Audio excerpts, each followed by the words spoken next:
Assalamualaikum warahmatullahi wabarakatuh. Kembali lagi bersama kami di kelompok 5. I got so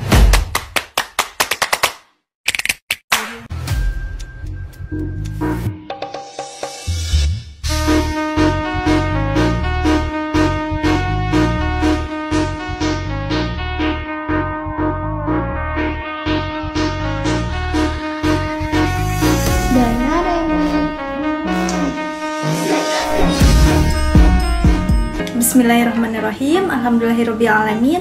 Wabihi nasta'in wa ala umuri dunya waddin. Wassalatu wassalamu ala asyrofil anbiya'i wal mursalin wa ala alihi wa sahbihi ajma'in. Amma ba'du. Di sini kami akan mempresentasikan sebuah analisis artikel ilmiah dengan menggunakan metode ilmiah. Di dalam metode ilmiah ini terdapat masalah, rumusan masalah, observasi, hipotesis, eksperimen, dan yang terakhir adalah kesimpulan. Langsung saja kita akan bahas satu persatu. Halo, dengan saya Siti Devi Alfianita. Di sini saya akan membahas masalah dan rumusan masalah pada analisis artikel ilmiah.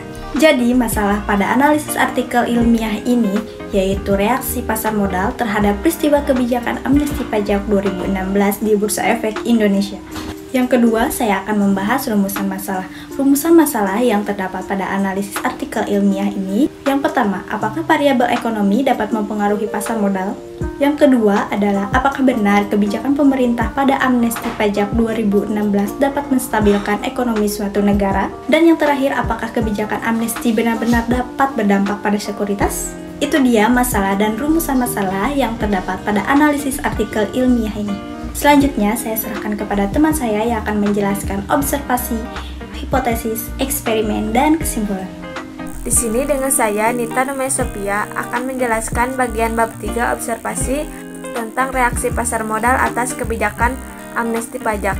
1. Melakukan pengamatan 20 hari pada bursa di sekitar peristiwa kebijakan amnesti pajak, yaitu 10 hari sebelum peristiwa dan 10 hari setelah peristiwa kebijakan amnesti pajak.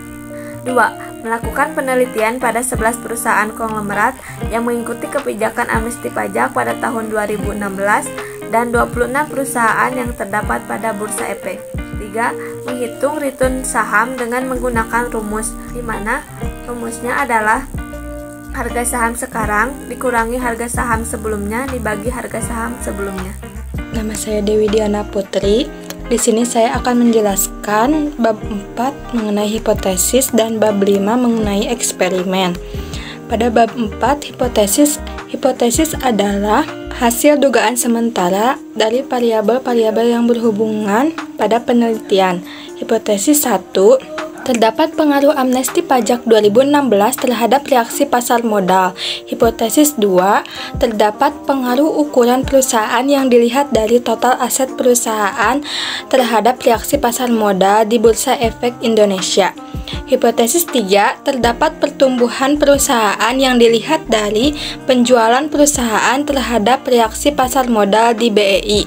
Hipotesis 4, terdapat risiko perusahaan yang dilihat dari rasio debt to equity terhadap reaksi pasar modal di BEI.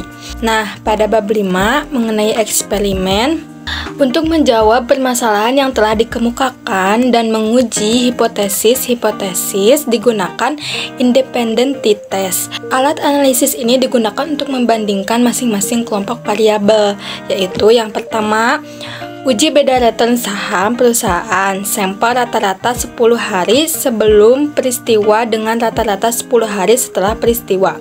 Yang kedua, uji beda volume perdagangan saham, sampel rata-rata 10 hari sebelum peristiwa dengan rata-rata 10 hari setelah peristiwa.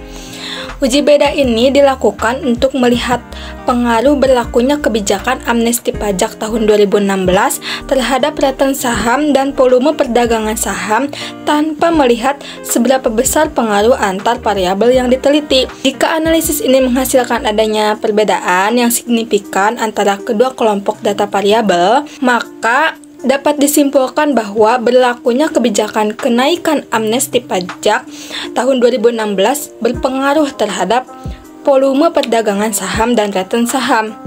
Sebaliknya, jika analisis menunjukkan tidak signifikan terhadap perbedaan, maka berlakunya kebijakan amnesti pajak tahun 2016 tidak berpengaruh terhadap volume perdagangan saham dan return saham.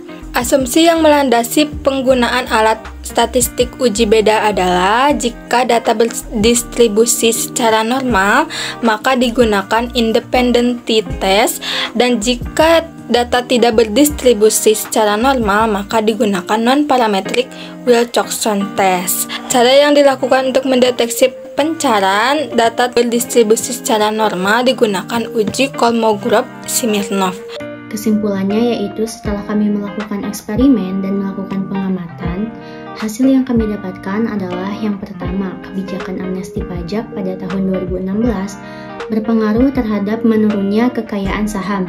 Secara umum, peristiwa penutupan amnesti pajak dianggap pelaku pasar sebagai kabar buruk yang mengancam kestabilan ekonomi.